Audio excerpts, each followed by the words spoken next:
Ready? Tell me. So on your chain, you can see three types of vertebrae. You can see the cervical vertebrae, which is this one here. This is a cervical vertebrae. Sorry, this is a cervical vertebrae. And then you can see the cervical vertebrae. Let me talk about the structure of a vertebrae first. So this is a vertebrae. It has got a body and it has got a spinous process. The body is anteriorly. So this is the way the vertebrae is. Okay. So the body is facing anteriorly and the spinous process is facing posteriorly. On the side you have a transverse process. You have a transverse process on this side and you have a transverse process on the other side. Okay. The body is between the body and the transverse process.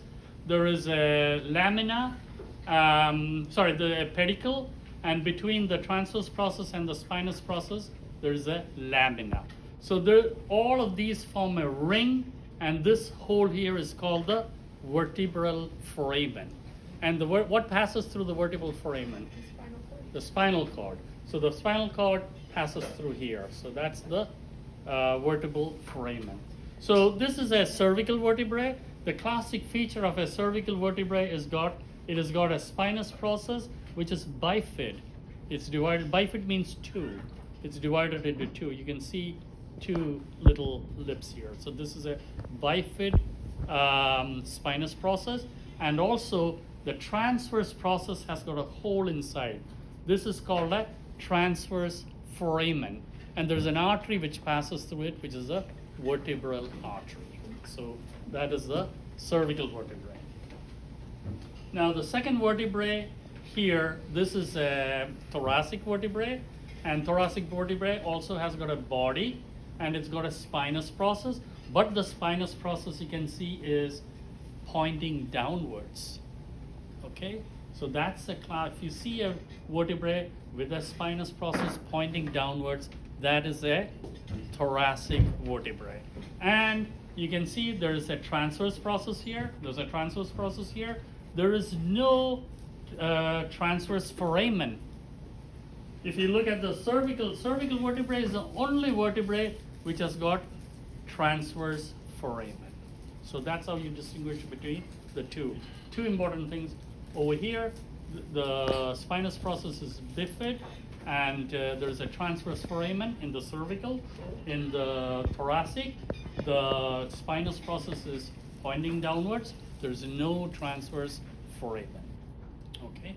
Now, also in the thoracic vertebrae, you can see there's an inferior thoracic notch, and there are some facets. This is a superior articular facet, and there's an inferior articular facet. That's how the vertebrae connects with each other. And then as you go down, you can see the body becomes bigger and bigger. The cervical has the smallest body.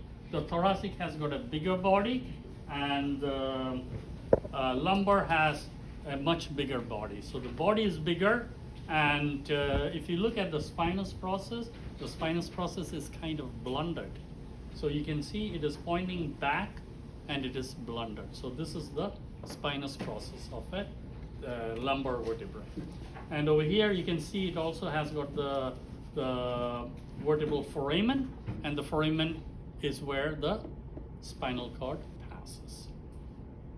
So that's lumbar vertebrae. And I want to talk quickly about the two vertebrae in the cervical region, which is the atlas and the axis.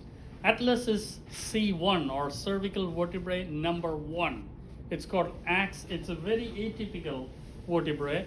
It is like a ring. It's a ring shaped. And this is the one that communicates with the skull.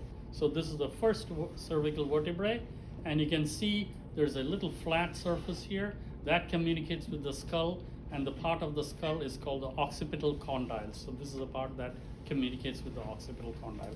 And this is where your nodding motion happens, like the yes motion happens. Okay.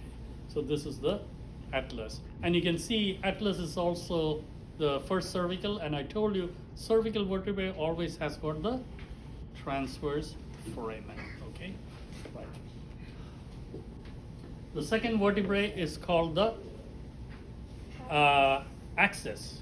Okay, the first is called the atlas. Second is called the axis, and the distinguishing feature of the axis is that it has got a process sticking up, and this is called the dens or the odontoid process. Odontoid means tooth-like, so it's like a tooth, it's sticking up. So this is the odontoid process.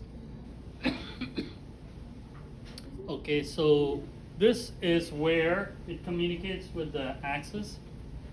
So with the atlas like this, and this is where the no movement happens. Okay, you'll be able to move the head side to side, and that no movement is happening at the atlantoaxial joint. The joint between these two is called the atlantoaxial joint.